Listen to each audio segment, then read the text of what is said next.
My name is Denise Holloway. I am 65 years old, and just last week I signed away the business that shaped my entire adult life. For over 4 decades, I poured my soul into building a chain of hotels that began with one small inn my late husband and I ran together.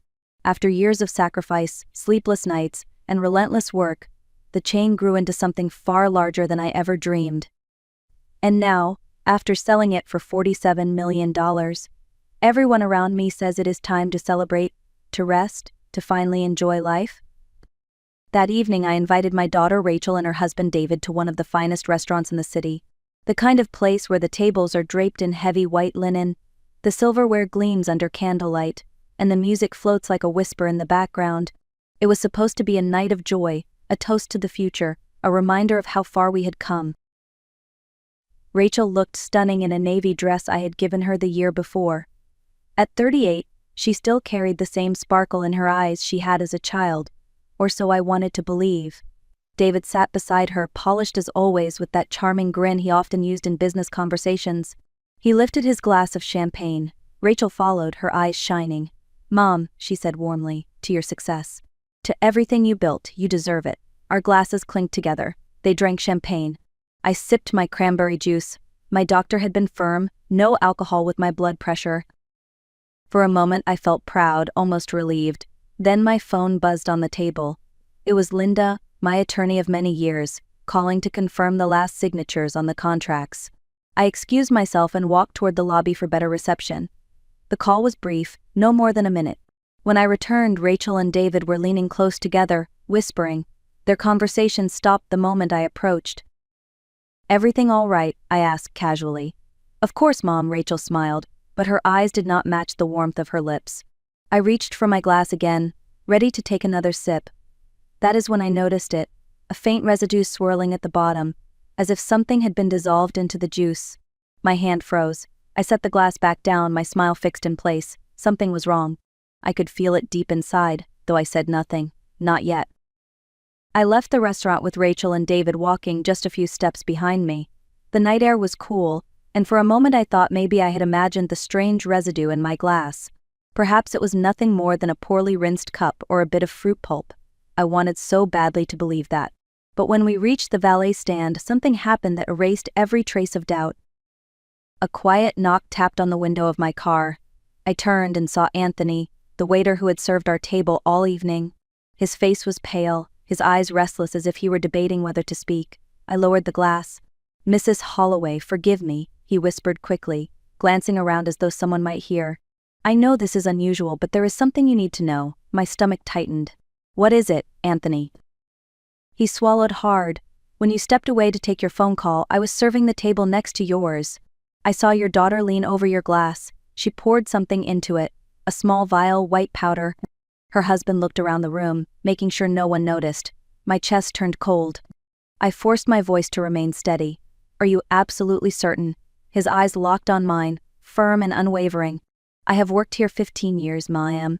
I have never interfered with a guest's business. But I know what I saw, and I could not live with myself if I stayed silent." He reached into his pocket and pulled out a sealed plastic bag. Inside was my glass, the one I had pushed aside without drinking. "I thought you might want to test it," he said softly. "It seemed safer than leaving it on the table." My hands trembled as I took the bag from him. "Thank you, Anthony. You may have saved my life tonight." He gave a brief nod, then slipped back toward the restaurant, his figure swallowed by the shadows. For a long moment I sat frozen in the car, clutching that plastic bag. The night around me blurred, every sound distant. The daughter I had raised, the only child I had, might have just tried to poison me. My breath came shallow, my heart pounding like a drum. And yet, beneath the shock, a colder sensation settled into place, sharp and unyielding. A seed of fury had been planted. I knew then that this was only the beginning. The next morning I drove to a private laboratory on the edge of the city. It was the kind of discreet place where money spoke louder than questions. I handed over the sealed glass to the technician, a young man in wire-rimmed glasses. "I need a full toxicology report," I told him. "No delays." He studied me for a moment, then nodded, understanding this was not a routine request. "When can you have results?" I pressed. "By this afternoon," he said quietly. "That would be enough." I spent the next hours restless in a small cafe nearby, my eyes fixed on the clock, my mind replaying Anthony's words. The image of Rachel leaning over my drink haunted me. Part of me screamed that it had to be a mistake, that my daughter could never do such a thing. But another part, the rational part that had weathered decades of running a business, knew I could not ignore the evidence. By 3:00 the call came. The technician's voice was grim. "Mrs. Holloway, your sample contained propranolol in a concentration 10s higher than therapeutic levels. In a patient with heart conditions like yours, this dose could cause severe bradycardia, low blood pressure, even cardiac arrest." I thanked him, though my hands shook so badly I nearly dropped the phone. That evening I sat across from Linda in her oak-paneled office. She had been my attorney, my confidante, for more than 20 years. She read the report in silence, her lips pressed thin. "Propranolol," she murmured. "Clever choice. Hard to detect in a standard autopsy." She looked up, her eyes sharp.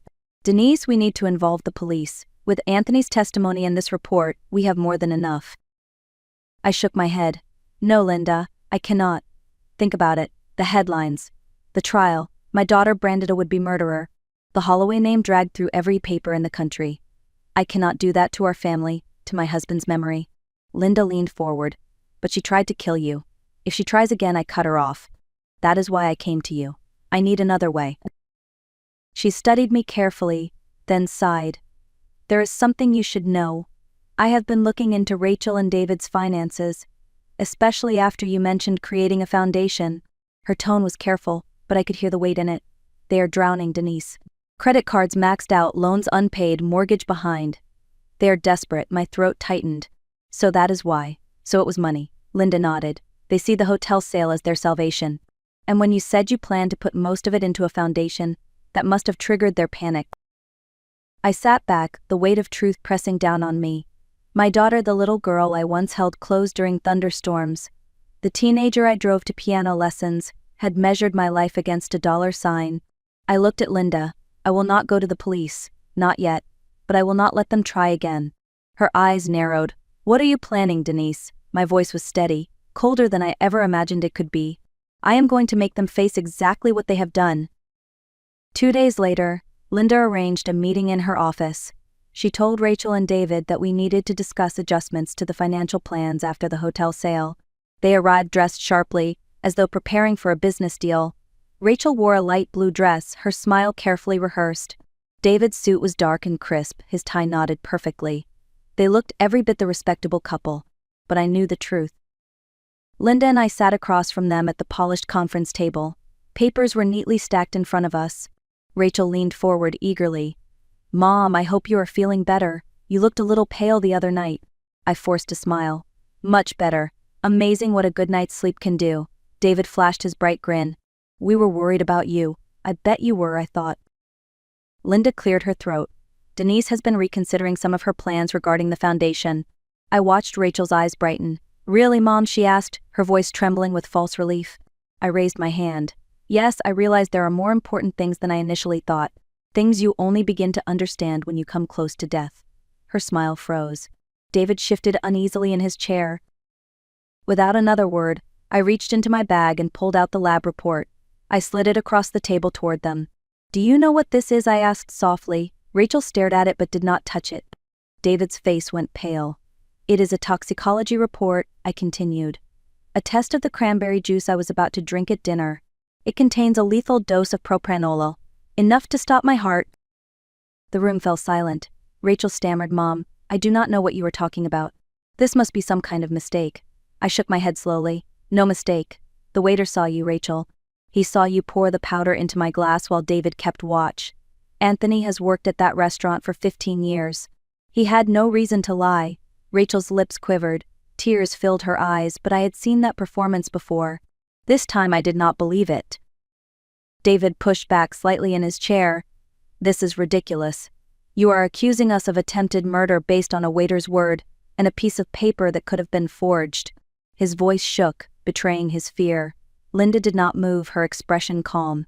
"That is why we have another guest today." She pressed a button on her phone. Moments later, the door opened and a tall man with a stern face stepped in. "This is Frank Miller," Linda announced, "a retired detective." He has been investigating your activities for the past 48 hours. Frank placed a folder on the table. Inside were printouts of David's internet searches, effects of propranolol on cardiac patients, receipts of medication bought under a false name, records of overdue debts totaling more than $2 million. He laid each piece before them methodically, his voice steady. You two are drowning financially. And when Denise mentioned donating $30 million to a foundation, you realized your chance of rescue was gone. Rachel's tears stopped. She looked at me with eyes colder than I had ever seen. You always cared more about your hotels, your money, your legacy than about me, she hissed. Dad died and you buried yourself in work. You promised one day everything would be mine, and then you planned to give it all away to strangers. My heart twisted, but I stayed firm. I built this life for us, Rachel. I worked so you would never want for anything. And this is where it brought us, you sitting here accused of trying to kill your own mother. I leaned forward, my voice sharp as glass. You have two options. Option 1, Linda calls the police right now. You are arrested for attempted homicide. With this evidence, conviction is certain. You will spend years in prison. David swallowed hard, sweat on his brow. And option 2, I continued, you sign this document. It is a written confession of everything you tried to do. Linda will keep it locked in a safe. If anything happens to me, it goes straight to the authorities. In return, you leave my life forever. No contact, no requests for money, nothing. You disappear from this country and never look back. Linda slid the thick document across the table. Rachel's hand trembled as she picked up the pen. We do not have a choice, she whispered to David. He nodded, defeated. Together they signed each page, their names sealing the truth. When they finished, Linda collected the papers calmly, tucking them into her folder. Frank stood ready to escort them out. As Rachel rose, I looked at her one last time. She was no longer my daughter, not in any way that mattered. She had made her choice, and I had made mine. The office was quiet after they left. Linda closed the folder and placed it carefully into her safe. Frank gave me a firm nod before stepping out, his job complete. For a long moment, I sat there unable to move. The polished table reflected my face back at me, lined with years of work, sacrifice, and now betrayal. My chest felt hollow, as though the air had been sucked out of the room. Linda touched my hand gently. Denise, are you all right? I shook my head, unable to speak. Tears I had held back all through the confrontation finally spilled over. They came in a silent stream, hot against my skin. I had imagined many hardships in my life, running a business alone after my husband passed, weathering financial storms, facing illness, but nothing compared to this. Nothing compared to realizing that my only child had chosen greed over love. We drove back to my home in silence. The city lights blurred past the window, but I barely saw them. My mind was trapped in memories. Rachel as a little girl, gripping my hand on her first day of school. Rachel practicing the piano in the living room, her small fingers determined and bright. Rachel crying into my shoulder when her first boyfriend broke her heart. Those images clashed violently with the one I had seen today. My grown daughter, pen in hand, signing a confession that she had tried to poison me. At home I sat in the living room, the house too quiet, too large. The ticking of the clock on the wall sounded louder than ever. Linda poured me a glass of water and urged me to rest. You need to take care of yourself now, Denise, she said firmly. I nodded, though I did not feel strong. I felt broken, yet strangely light, as though a terrible burden had finally been exposed. As I lay in bed that night, staring at the ceiling, a single thought circled in my mind. Rachel was gone, not by death but by choice. The daughter I had raised no longer existed. In her place stood someone I could not recognize, someone who valued money over the bond between us. And though grief cut deep, a cold determination began to rise beneath it. If I had lost her, then I would not lose myself as well. I would find a way to turn this pain into something meaningful. The days that followed felt heavy, but I refused to sink into despair. Instead, I threw myself into the plans that had begun long before the poisoning attempt. If Rachel saw my foundation as a threat, then I would make it stronger than ever. It would not only bear my husband's name but also stand as proof that my life's work had meaning beyond money. The Holloway Foundation would be my answer to betrayal. Linda helped me draft the final documents. Within weeks, the foundation officially launched. The mission was clear: provide housing for children without families, scholarships for students who dreamed of college, and resources for struggling communities. I wanted to build something that outlived me, something that could not be taken away through greed or manipulation. Every dollar invested carried a piece of my heart, a piece of what I once hoped Rachel would inherit in spirit, if not in cash. I visited the site of our first major project, a children's home near the city center. The lot was nothing but concrete and weeds, but in my mind I saw it already. Bright bedrooms filled with books and toys, a library with shelves reaching to the ceiling, a kitchen that smelled of fresh bread, and a playground where laughter could echo. I instructed the architects that this must not look like an institution. It had to feel like a real home. Every child who walked through its doors should know they were safe, wanted, and loved. As construction began, I found myself walking the grounds each morning. Watching walls rise where there had only been emptiness filled me with an energy I had not felt in years. Neighbors would stop and ask what was being built, and when I explained, their faces lit up. For the first time since the betrayal, I felt a sense of pride untainted by bitterness. This was not about Rachel. This was about creating light out of darkness. At night, sitting alone on my porch with a cup of tea, I still felt the ache of loss. The wound of Rachel's choices was deep and would never fully disappear, but the sound of hammers during the day, the sight of progress taking shape, reminded me that grief could coexist with purpose. If my daughter could not honor our family's legacy, then I would, and I would do it not with anger, but with action. It was a crisp autumn morning when I received an unexpected phone call. The voice on the other end belonged to a young woman named Emily Carter. She introduced herself as a medical student working on a research project funded by the Holloway Foundation. I had signed dozens of scholarship approvals, but I did not recognize her name. She sounded nervous yet determined. "Mrs. Holloway, I know this may be unusual, but I would be honored if you came to see our lab tomorrow. We are studying treatments for heart disease, and I think you might find it meaningful." Something in her voice touched me. I agreed. The next day I walked into the university research building. The halls smelled faintly of disinfectant and coffee. Emily met me at the entrance, her dark hair pulled back in a ponytail, her eyes bright and intelligent. She could not have been more than 25. "Thank you for coming," she said warmly. "It means a lot to us." She led me into the lab where young researchers leaned over microscopes and computer screens. In the center of the room was a device that pulsed softly, simulating the rhythm of a human heart. "We are developing artificial tissue that can regenerate damaged areas," Emily explained with enthusiasm. "Using a patient's own cells reduces rejection and speeds healing." Her words carried a mixture of science and hope that reminded me of my husband's ambition when we started our first in together building something that mattered. For nearly 2 hours she walked me through the work. Her passion was undeniable. When we finally sat down in her small office, she hesitated. "There is something else I need to tell you," she said, her hands twisting together.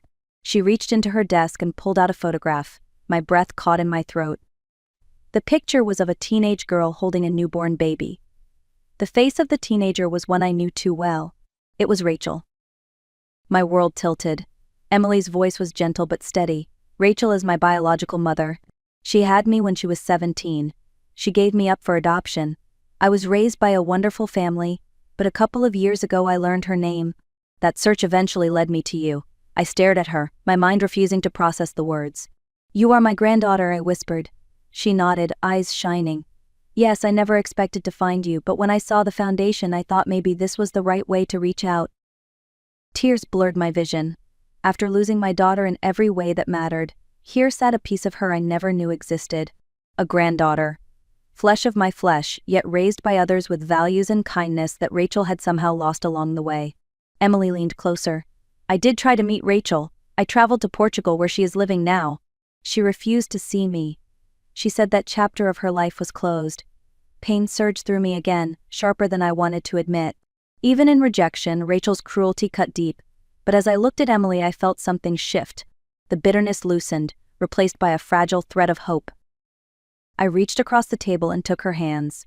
"Emily," I said, my voice breaking, "I may have lost my daughter, but if you will allow it, I would love to know my granddaughter." Her smile trembled, and tears filled her eyes. "I would love that too," she whispered. In that moment, the hole left in my heart began to mend. From betrayal had come something unexpected, something precious, a second chance at family. A year later, I stood on the steps of a brand new building with my name etched into the stone above the door, the Holloway Children's Home. Children's laughter rang out as they rushed inside, exploring the bright rooms filled with books, toys, and sunlight. Volunteers moved through the hallways, guiding little ones with patience and warmth. It was everything I had imagined on those quiet nights when grief threatened to swallow me whole. Now it was real, alive, and filled with promise. Beside me stood Emily, my granddaughter, her white lab coat draped over her shoulders.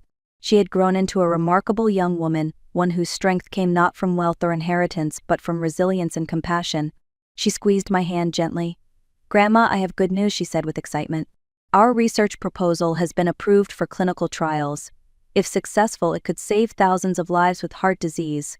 I felt tears sting my eyes. My late husband would have been proud to see this, and I knew in my heart that I was proud beyond words.